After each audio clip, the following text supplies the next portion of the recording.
মঙ্গলবার সকাল ৯টার পরপরই সচিবালয়ে প্রবেশ করেন প্রধানমন্ত্রী তারেক রহমান।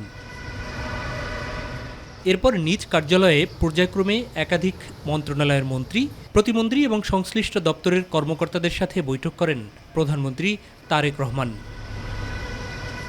দপ্তর থেকে প্রধানমন্ত্রীর সাথে বৈঠক শেষে গণমাধ্যমের মুখোমুখি হন সড়ক পরিবহন, রেল ও নৌ পরিবহন মন্ত্রী।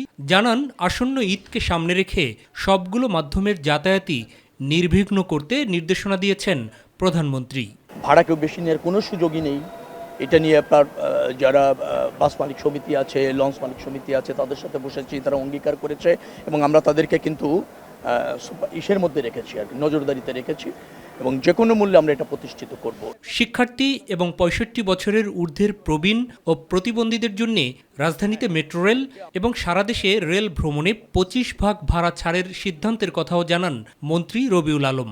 যারা শারীরিক প্রতিবন্ধী, যারা বয়স্ক অর্থাৎ 65+ সিনিয়র সিটিজেন আর স্টুডেন্ট যারা, তাদের জন্য দূরপাল্লার যে আমাদের ট্রেন আছে ইন্টারসিটি এবং আমাদের মেট্রো রেল, সেখানে আমরা 25% ভাড়া ডিসকাউন্ট করি। কিন্তু আগামী কুরবানির ঈদের আগে নিশ্চয়ই এটা নিশ্চিত হবে এবং এইটা কার্যকর হবে। অন্যদিকে প্রধানমন্ত্রীর সাথে বৈঠকের পরে ফ্যামিলি কার্ডের উদ্বোধনের স্থান বগুড়ার পরিবর্তে ঢাকায় করাইল বস্তিতে করার সিদ্ধান্তের কথা জানান সমাজ কল্যাণ মন্ত্রী অধ্যাপক ডাক্তার এজেডএম জাহিদ হোসেন। যেহেতু নির্বাচনের শিডিউল ঘোষণা করা হয়েছে, নির্বাচন আচরণ বিধিতে এই মুহূর্তে বগুড়া সদরে যাওয়া আচরণ বিধি পরিপন্থী হবে, সেজন্যই মাননীয় প্রধানমন্ত্রী ঢাকার যে 17 আসন যে করাইল বস্তি, করাইলে ইনশাআল্লাহ ওখানে উনি ফ্যামিলি কার্ড বিতরণের কর্মসূচি শুভ উদ্বোধন করবেন। এদিকে দুপুরে প্রধানমন্ত্রীর সাথে সাক্ষাৎ করেন ঢাকা উত্তর, দক্ষিণ এবং গাজীপুরের নবনির্বাচিত প্রশাসকরা। পরে গণমাধ্যমের মুখোমুখি হয়ে প্রধানমন্ত্রীর নির্দেশনার কথা তুলে ধরেন তারা। ওনার কথাটা হলো একটাই, যে পরিচ্ছন্ন ঢাকা এবং সবুজায়ন ঢাকা এবং মশার, এই 3টা বিষয়ের উপরে উনি জোর দিয়েছেন। এই যে খাল খননের যে কর্মসূচিটা, সেটা আমাদের পার্টির ম্যানিফেস্টোতে আছে এবং এই খাল খনন না করলে সামনে যে ডেঙ্গুর যে আবির্ভাব ঘটবে, সেটা আমাদেরকে বিপদগ্রস্ত হতে হবে। তাই আমরা পুনরায় এটাকে আগামভাবে আমরা এটা করার চেষ্টা করছি।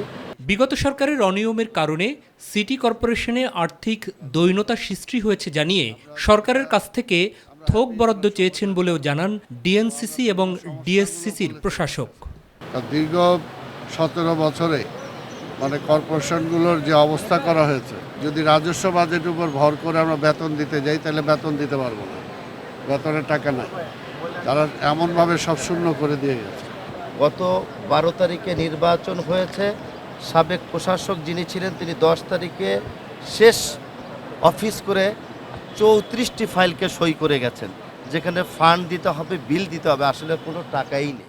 অর্থ না থাকায় সম্পূর্ণ হওয়া টেন্ডার প্রক্রিয়া পুনর্বিবেচনা করা হবে বলেও জানান প্রশাসকগণ। এভাবে আমরা এগিয়ে যাব জনকল্যাণে। যতটুকু। মাহবুব সৈকত, মাই টিভি, ঢাকা।